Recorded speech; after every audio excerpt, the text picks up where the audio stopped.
All right, Shalom. This is the brother Bar. You're back at it again with another Lord willing edifying lesson. Before I get started, like always, I want to give all praise and glory to Yahweh, by Hashem, YAWASAP, by Hashem, Chahakadash. Double honors to the elder apostles of Great Millstone, the men that I learned the truth from. And Shalom, peace and blessings goes out to the hopeful elect of the nation of Israel, scattered throughout the four corners of the earth, sincerely waiting and enduring until the return of Yahweh HaMashiach to deliver us out of this last captivity. This lesson is going to be for brothers who have a hard time in this captivity dealing with heathens, or even 2/3 of our own people, because they're known as Gentiles too. But a lot of times, brothers, when you're first coming in, we all go through this phase of having a hard time of coping with learning that you're a Hebrew Israelite, learning that you're a son of the Most High, that you've been chosen to be the royal seed of Yahweh Bashem Yahushua. But you still gotta work around these heathens, go to school with these heathens, work, like I just said, work around these heathens, whatever. You just gotta live amongst them. And not only that, they're over you. And a lot of times, some brothers they really don't know how to balance being in the truth and maneuvering through this captivity, right? A lot of times brothers talk about, we're kings and we're gods, but before you become a king and a god, you first have to become a man, all right? And that's what the Most High is doing with his men that he's called into this truth, this knowledge, all right? To be a man, it's about growth, all right? When you come into this truth, you're a baby, all right? You don't know shit. You sucking on the milk, like we always bring out. You're sucking on the milk. And as you grow, you start to teeth. You start wanting to chew on things, you know what I'm saying? You start being able to eat more. But being that you have to become a man before you can even become a king, let alone a god, because we know that we are the sons of the Most High. We know that we are gods. But a lot of us, we still have to become the men that the Lord has called us to be, right? And a man, you'll hear brothers, man, I just don't feel comfortable around them, and I get nervous, and I it's a fucking heathen, fuck them. We all have the moments like, fuck this goddamn Elamite, or fuck this Moabite, or fuck this Edomite. You go through those emotions, but this knowledge that has been imparted unto us, it puts us on a very high level now. All right, knowing that you're a son of the Most High, knowing that, Lord willing, you may be a future king, guess what? That comes with a different type of integrity and confidence that you have to carry within this world. Let me get 1 Kings real quick. 1 Kings, because, part of being a man, you're going to be uncomfortable. The Lord is going to put you in uncomfortable situations to build you up to be the man he wants you to be. All right, that's why when Jacob's trouble come, it's going to be a lot of situations when the Lord is putting us through different trials and tribulations and got us in the midst of that fire, whatever trial it may be. It's to purge out the impurities within you and to make you a better man of the Lord, right? So before you become a king or a god, you have to first become a man. Now, I'm going to title this, What Can We Learn from Joseph, YAWASAP in the Hebrew, which, if you don't know who Joseph is, that's, one of the forefathers of our nation, one of the patriarchs, one of the sons of Jacob, all right? His brothers basically sold him into slavery, all right? And he became governor over all Egypt, right? But I'm gonna touch on that a little further in the lesson, because there's something major we can learn from him. Of course, that story is a beautiful story, all right? You learn about forgiveness and mercy, but there's a key thing you can also learn from Joseph and with what he went through. But I just let me get 1 Kings chapter 2 real quick. It says, Now the days of David drew nigh that he should die, and he charged Solomon his son, saying, I go the way of all the earth. Be thou strong, therefore, and show thyself a man. Now, part of being a man is having confidence. Not being cocky, not being foolish, right?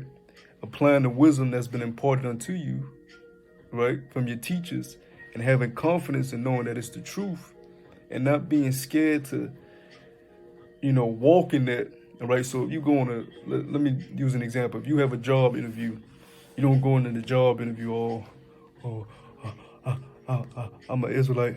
I teach I don't know highways and byways. I hate heathens. Can they smell it on me? Can they see it on me? No, man. You go into there with the confidence of, look, I'm an Israelite. I'm a son of the Most High, and I gotta do what I gotta do to provide for myself as a man in this society. So I'm gonna go through this job interview with confidence, like, hey, look, I'm here to work for you. You want the best out of your workers, I can do that for you. This, that, just one of the just a little example, of because brothers, they have some brothers, not all, of course, not all brothers. Like I said, this is for brothers who deal with this. They have that low self-esteem demon, to where they feel like they can't be around certain people, or they don't have the confidence to talk to heathens, or bear with heathens, or supplant heathens to get ahead in this life. All right, the knowledge and wisdom that we've been given is to put us on a whole nother level, man. Yeah, we know the heathens are going into slavery. We know that. We know we're gonna rule over them. But does that mean you always gotta carry yourself with that, fuck this damn heathen, fuck this. No, man. You carry yourself with a royal mentality, and you be able to talk to them and deal with them in a such way that they'll look at you like, man, this dude here's a pretty cool dude, right? But it says, be thou strong therefore, and show thyself a man, and keep the charge of the Lord thy power, to walk in his ways, to keep his statutes and his commandments and his judgments and his testimonies, as it is written in the law of Moses, that thou mayest prosper in all that thou doest, and whatsoever thou turnest thyself. So when Solomon became king, right, he dealt with heathen nations. He was in control of certain trades and certain transactions, right? So he had to walk in the confidence of knowing he was a son of David, and he was now ruling over the kingdom of Israel. And he had to be a king. But first he had to be a man and walk in the ways of YAWASAP to prosper, right? So knowing that we're in captivity for however long left we got here, you don't want to be a hindrance to yourself in this world by, basically putting off certain things because, I gotta talk or be around this heathen or this 2/3 nigga, right? Still keep the integrity, still keep the ways of YAWASAP, but be able to walk in the confidence of that you are a man with morals, you are a man with integrity, right? And be bold in that. You know what I'm saying? Don't think that these people don't care about the opinion that they put on this world on men that serve the Lord. Right? If you know this to be true and you have faith in this, walk in that, right? Let me get a 1 Corinthians. Just want to get a couple precepts before I get into what we can learn from the full father YAWASAP. This is 1 Corinthians, I think it's chapter 13. This is 1 Corinthians chapter 13, verse 11. When I was a child, I spoke as a child. I understood as a child. I thought as a child. But when I became a man, I put away childish things, right? So a child is scared of everything and timid and don't really know how to move, or they make excuses for everything, right? You may have a brother be like, look, man, I ain't like y'all. I ain't sociable. I ain't this, that, and the third. Once again, that's why we say this is about growth. If you're not growing, you're staying stagnant, man. Now, I'm not saying every brother is going to be a talkative brother on the work floor or wherever they may be taking certain classes to prepare themselves to a job that they want. Wherever you got to hang around or be around heathens or 2/3 of these people. I'm not saying you're going to be the most talkative, but be able to have confidence when you go out into this world and knowing that you are a son of the Most High, and don't hang your head down, and don't nobody want to be around somebody that got their head down all the time, man. They gonna look at this dude like that, And you should look at yourself like that. Why the hell you got your head down all the fucking time? You've been given the highest honor that any man can have on this earth. You are a son of the living power, and you've been called to do this work as a prophet of the Lord.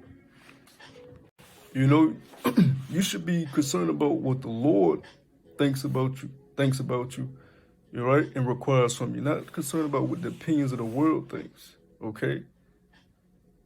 And the story of Joseph, YAWASAP, it shows you how, even though he was in captivity, he kept his integrity. He kept his faith in the Lord, and he dealt with these heathens and these other nations. All right, even hey, for instance, the story of Joshua and Caleb, right? When China going to the land, and they sent the spies, and they had to get help from who? Rahab, you know. So, heathens can help you in certain situations. Me personally, heathens have helped me get out of certain situations before. Now, does that mean that they can be grafted in and part of the heritage of Israel? No. That just means a heathen helped a son of Yasharallah as what they supposed to do any damn way. They supposed to serve us anyway. And that's how you supposed to look at it. Not like, you tense up when heathens get around or when people of the world get around and you don't know how to act. You know? The scriptures tell you how to conduct yourself, right? Matter of fact, let me get, what is that, in Romans, before I go to Genesis. Romans chapter 12, verse this is verse 18, straight to the point. Romans chapter 12, verse 18. If it be possible, as much as lieth in you, live peaceably with all men, right?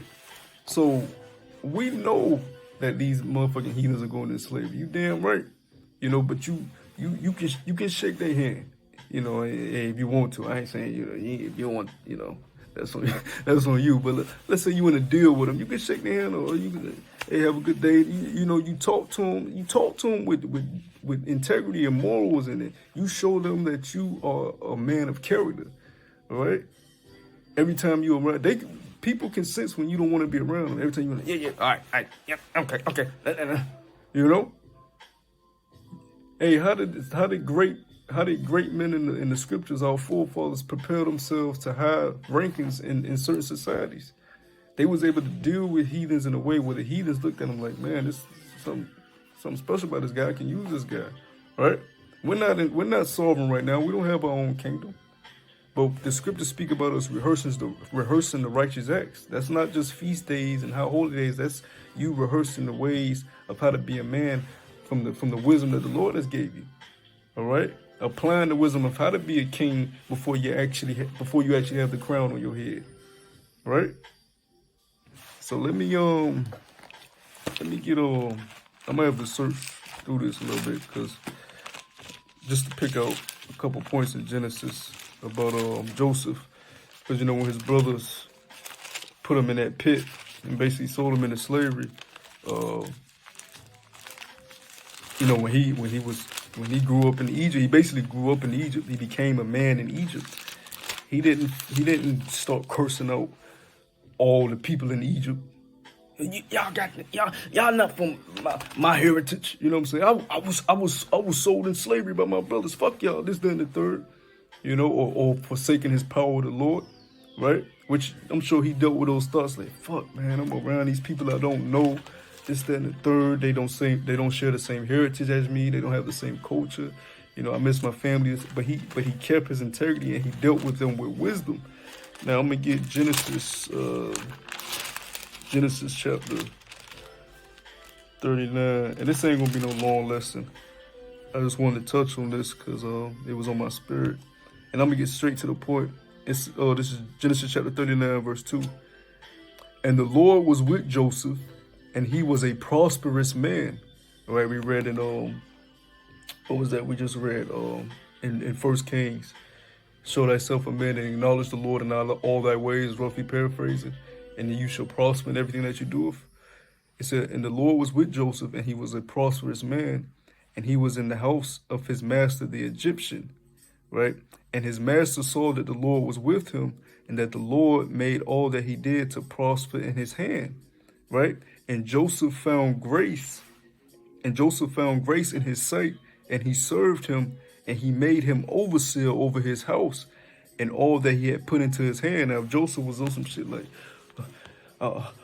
I'm a low level dude, and I'm in the house of Pharaoh. I can't be. I don't know how to conversate with these people. Like if he was in that weak, feeble mind state of fear and doubt and not having the confidence of the Lord, he wouldn't have been to be made overseer over Pharaoh's house, right? It says verse 5. And it came to pass. So basically, Joseph was a man, all right? He said, look, I'm gonna gird my loins like a man, and I'm gonna make the best out of this captivity while I gotta be here. Because I know the Lord's I got faith in my power that the Lord gonna deliver me in due season.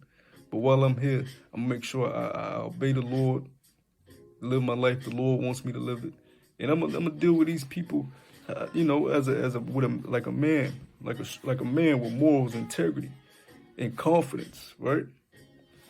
It says that a lot of times brothers make their lives harder than they gotta be. You on a job by yourself in a corner, just like sweat. I can't wait to the. Like you making your slavery worse than it gotta be. You can spit this bullshit with them. You know what I'm saying? It's easy to supplant these fucking heathens out here, man. It's easy to talk about the bullshit they want to talk about. And of course, if they go too left with it, speaking of 2/3 of our people too, if they go too left with it, then you can be like, man, I gotta find a way to dip out a little bit. But if you go in there and say, hey, good morning, how you doing, good afternoon, this and that, make yourself, you talk, hey man, we're Yashala, we're the princes, you know what I'm saying? Let's act like it. Don't go in that shit over. People insist on you like, man, what the fuck? Who wants to be around that? But point being, I don't care about what these people think about you or us. The point being is about your growth, you know what I'm saying? And you conducting yourself the way you should conduct yourself. So, lucky I had to, anyways, yeah, how you should conduct yourself. Because even the scriptures tell us we're going to be brought before governors and kings, right? Are you going to be timid and or are you going to keep the integrity and confidence of the Lord? And, you ain't got to curse them out and be like, you fucking this, that. Or even at camp, you ain't always got to curse out a goddamn heathen every time you see them, Now, if you're having a bad day and you want to curse somebody, fuck it, they're heathen. But a lot of times you converse with them, for the edification of the flock. They come up, hey, man, you see what they know, bait them in, for just to talk and see what they know and edify the flock and sharpen your sword. Use them to sharpen your sword. It ain't always gonna be you a goddamn Edomite, you a goddamn Elamite, you a goddamn Japhite. You going into slavery. You know what I'm saying? It ain't always gotta be that. You can deal with people in a manner where it's peaceful. You know what I'm saying? And they'll leave thinking like, damn, those guys actually know what they talking about. I really, they weren't aggressive. They really did, I didn't know half the shit they was teaching. You know what I'm saying? Now, it ain't always going to go like that, but a lot of times it can go like that, right?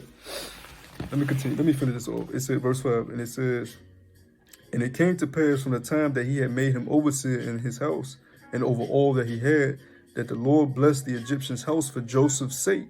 And the blessing of the Lord was upon all that he had in the house and in the field. And he left all that he had in Joseph's hand, and he knew not aught he had save the bread which he did eat, right? It's the point I wanted.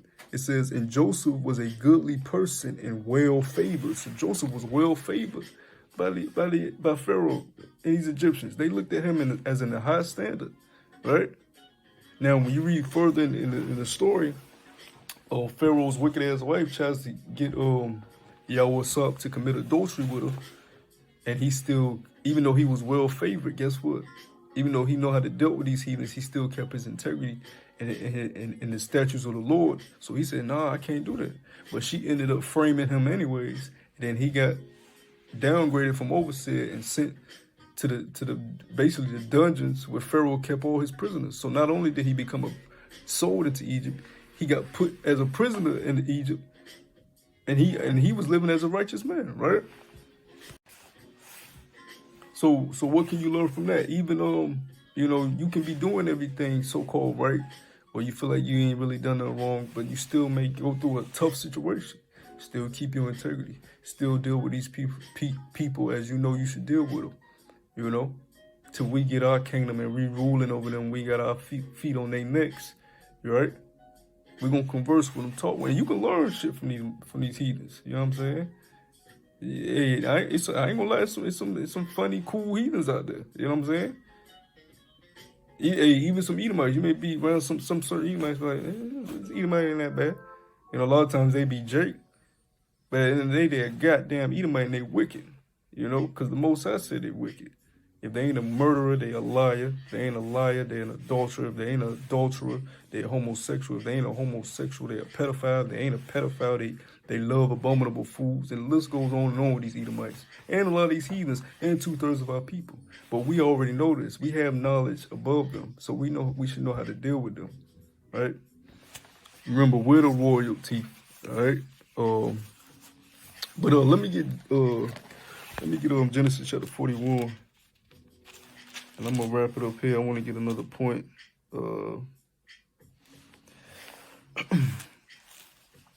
It's a long chapter. Just a quick. This was when the famine came in, and Joseph was already set up over as governor over Egypt.